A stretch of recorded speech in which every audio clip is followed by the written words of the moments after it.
roll over till it starts. So there's no point sort of adding that anxiety to it. But he trained well this morning, and the group trained well, and he was part of that. So focus is on Sunday, and then obviously post Sunday we'll kind of we'll probably have a longer chat with him and sort of address where he's at. Just finally on Arsenal, one of the standout aspects of their game is the defensive record.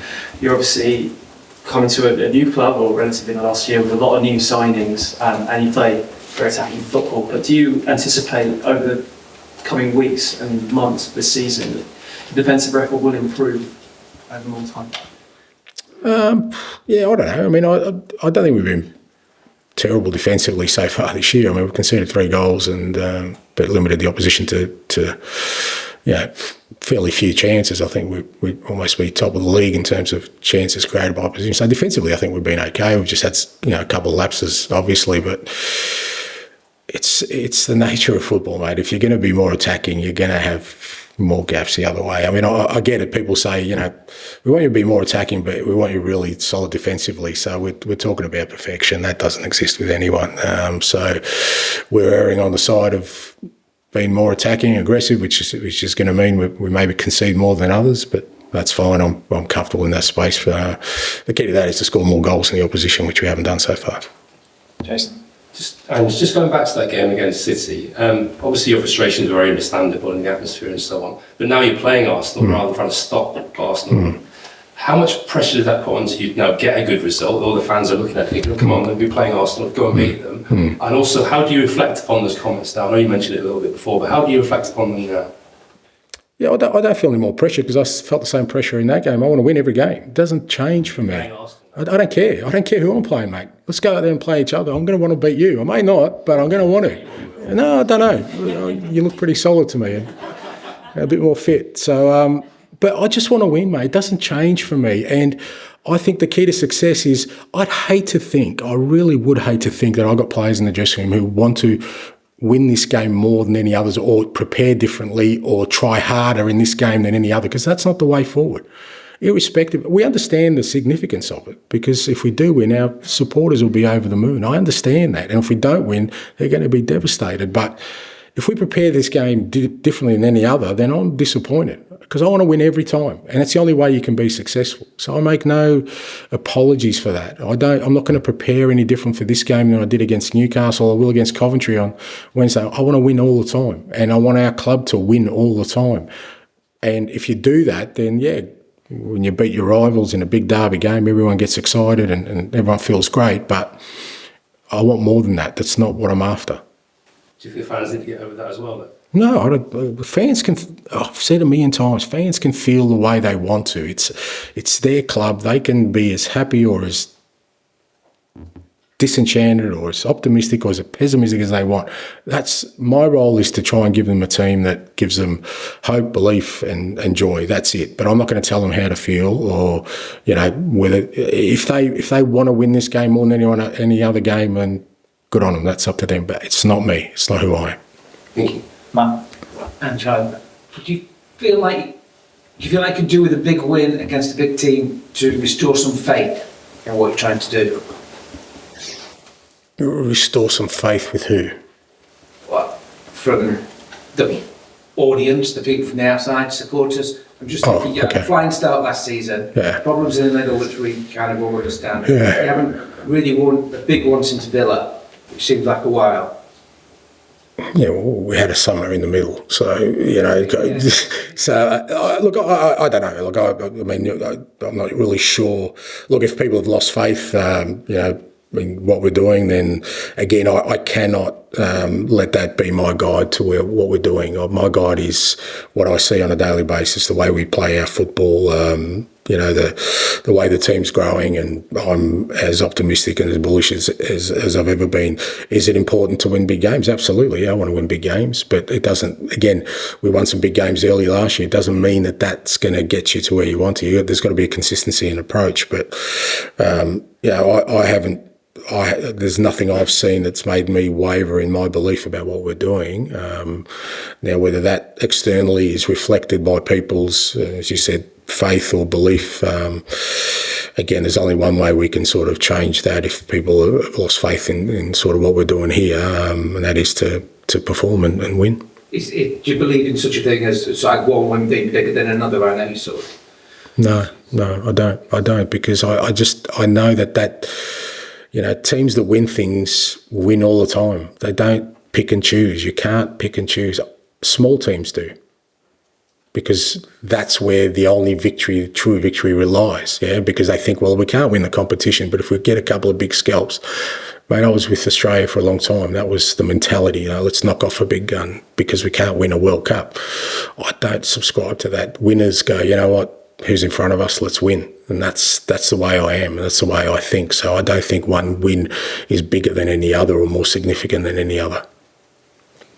Nick? It was 23 points, I think, between you and Arsenal last season. Only 3 places, but 23 points, which sounds like a huge number. Is it realistic to bridge that over the course of one season?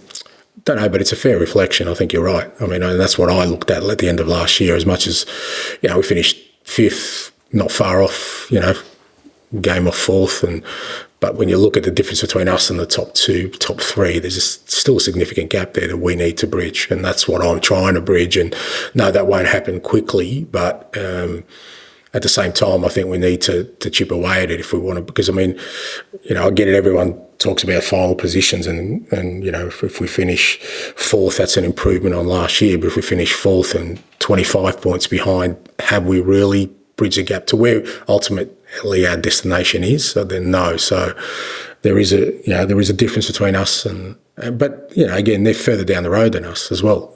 We're kind of a year into it. So if we're 5 years into it or 4 years into it and we're still 20 odd points behind, then you'd kind of say, well, I mean, probably I wouldn't be here talking about it. But from my perspective, it's a gap, and that's what we've got to try and close. And just going back quickly to the home game again in April, obviously it ended up very close. First half they got away from you, and maybe once or twice you got done on the counter a bit. Is there any temptation at all to be a bit more circumspect in certain situations, or does a derby not lend itself to that? I guess there can be, but there won't be. Tom, Ange, no Odegaard and no Declan Rice for Arsenal, 2 huge players for them. I wonder if you see this as an opportunity. Again, I think, God, it's a hell of a trap to fall into if you think that they're relying on just 2 players. They're 2 important players, but we were missing key players last year as well, but we still managed to have significant performances. And I think a team like Arsenal, that, like I said, have been very, very consistent over the last 2 years, I think can fill sort of whatever gaps they have. They've got still some good quality in their squad. I think the key for us, like I said, is the focus on our performance. When we play well, and we certainly have played well in the first 3 games, and a little bit more sort of clear-headed in both boxes in our work, then we're a match for any team, and that's what we've got to think about on the weekend. Not sort of, I think if you go into there thinking, they're going to be somehow weakened, I think you're going to get punished. I think we go in there thinking and believing they're going to be very strong, which I think they will be, and we've got to be at our best, but we know at our best, and playing the football we can match it with them. I think it was around this fixture as well, there was a lot of talk about the set piece record, and I think Arsenal scored from a set piece in that game. And you said, I think, that you were always very comfortable with the record, but it gets better over time. Are you kind of more confident this season that Tottenham's record from corner and things will be better? Well, I mean, it's the overall. It's about not just improving one area. If I thought it was just one area that we needed to fix, but as we mentioned, we were 20 odd points behind the top 2 last year. I think it's more than one area. So for us, everything, whether it's set pieces, whether it's our general game, our defensive work, our offensive work, our individual players, the quality of our squad, all of it needs to improve. Arsenal definitely are a threat at set pieces. It's something you do have to kind of be focused on, but we need to be focused on sort of all of our game, and it's not just about shutting them down in one area. It's about nullifying their strengths, and more importantly for us, accentuating our strengths to overcome it. That White tries to fiddle with Vicario's gloves again? I don't know, well, he does, so I'm not really sure what that's the dark arts, isn't it? Sorry, I've lost my train of thought. Okay, yeah, if he does, well, okay. I mean, I guess Vic can give them to him. I don't know. They can deal with it. Rock, paper, scissors, whatever it takes. I don't know. Not interested. Okay, we'll go Dom and then finish with Paul, please. Hi, Ange. Earlier this week, the England Indian manager Lee Carsley was sat in the chair that you're sat in now, and he was asked whether he feels his team have a responsibility to play attractive, good football, or is his responsibility just to win matches? And he said his responsibility is just results. How do you feel about that in your role? I think we're all. I think ultimately we're all measured on results. I think that's what I guess defines a successful or unsuccessful era for all of us. So I don't think there's any surprise there. So yeah, I mean, I don't think anything Lee said would be a surprise to anybody.